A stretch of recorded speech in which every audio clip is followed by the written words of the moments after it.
प्रिय विद्यार्थियों, हिंदी क्लास में आपका स्वागत है। आज हम आपकी पाठ्य पुस्तक सारांश का 7वां पाठ पढ़ेंगे, तारों की दुनिया में। आज हम इस पाठ का दूसरा खंड पढ़ेंगे।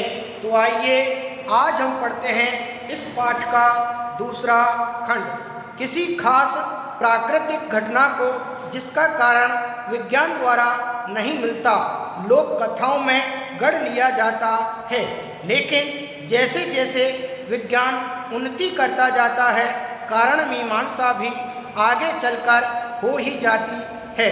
फिर लोक कथा केवल एक मनोरंजक कहानी के रूप में ही रह जाती है। ध्रुव तारा अटल क्यों प्रतीत होता है? ये सभी कक्षाएं गोलाकार क्यों हैं?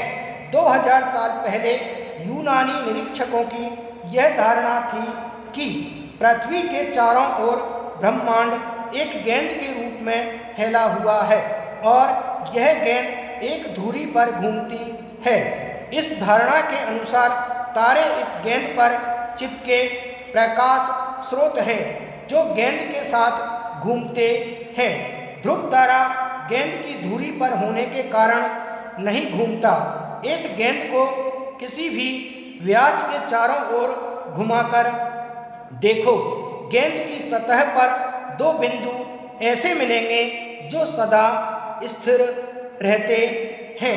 यदि यहाँ पर आपसे प्रश्न पूछा जाए 2000 साल पहले यूनानी निरीक्षकों की क्या धारणा थी? 2000 साल पहले यूनानी निरीक्षकों की क्या धारणा थी? 2000 साल पहले यूनानी निरीक्षकों की क्या धारणा थी? तो आप इसका उत्तर देंगे 2000 साल पहले यूनानी निरीक्षकों की यह धारणा थी कि पृथ्वी के चारों ओर ब्रह्मांड एक गेंद के रूप में फैला हुआ है और यह गेंद एक धुरी पर घूमती है। तारे इस पर चिपके प्रकाश स्रोत हैं जो गेंद के साथ घूमते हैं। 2000 साल पहले यूनानी निरीक्षकों की यह धारणा थी कि पृथ्वी के चारों ओर ब्रह्मांड एक गेंद के रूप में फैला हुआ है और यह गेंद एक धुरी पर घूमती है। तारे इस पर चिपके प्रकाश स्रोत हैं जो गेंद के साथ घूमते हैं। आगे बढ़ते हैं। ध्रुव तारा गेंद की धुरी पर होने के कारण नहीं घूमता।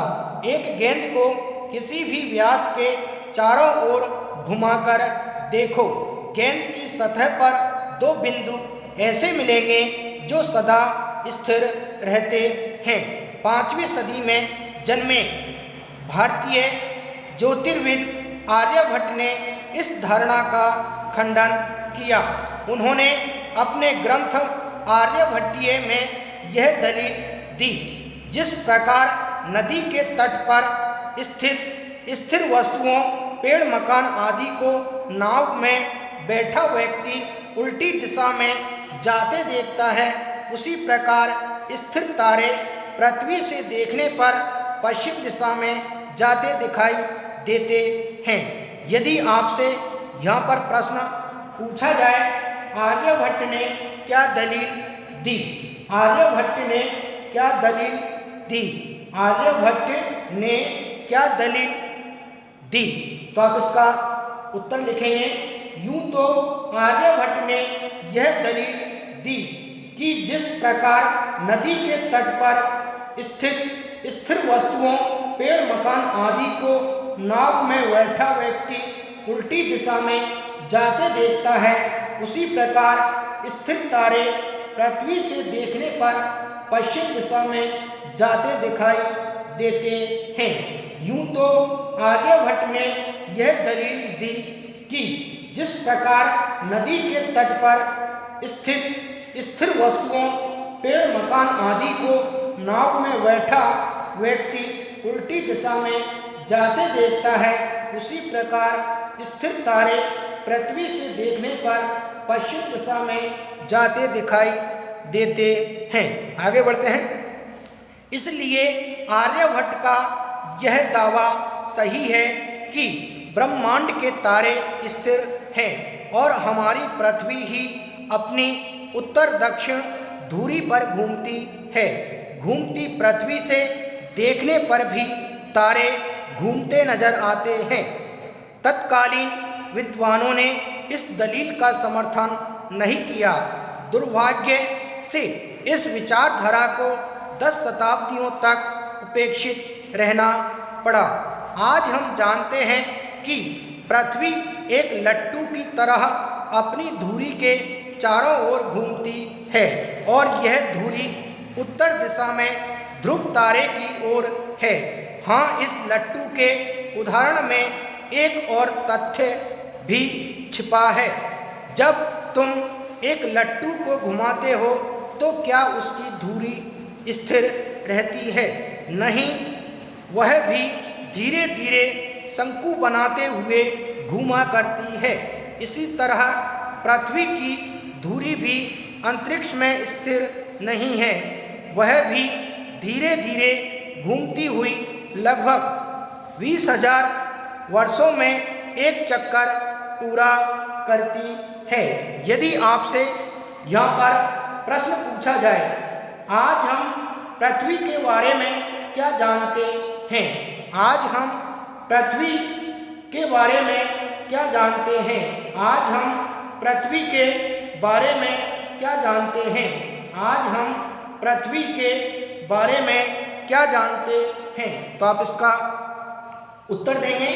आज हम पृथ्वी के बारे में यह जानते हैं कि पृथ्वी एक लट्टू की तरह अपनी धुरी के चारों ओर घूमती है और यह धुरी उत्तर दिशा में ध्रुव तारे की ओर है। आज हम पृथ्वी के बारे में यह जानते हैं कि पृथ्वी एक लट्टू की तरह अपनी धुरी के चारों ओर घूमती है और यह धुरी उत्तर दिशा में ध्रुव तारे की ओर है।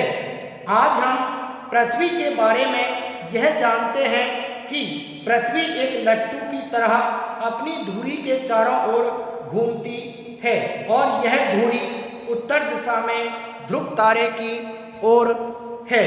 आगे बढ़ते हैं। यदि हम आकाश के तारों को ध्यान से देखें तो हमें एक बात दिखाई देगी। सामान्यतः हर तारा अपने पड़ोसी तारों की पृष्ठभूमि में स्थिर दिखाई देगा। सामान्यतः हर तारा अपने पड़ोसी तारों की पृष्ठभूमि में स्थिर दिखाई देगा, यानी कुछ इन्हें गिने अपवाद छोड़कर सभी तारे स्थिर हैं। केवल पृथ्वी के घूमने के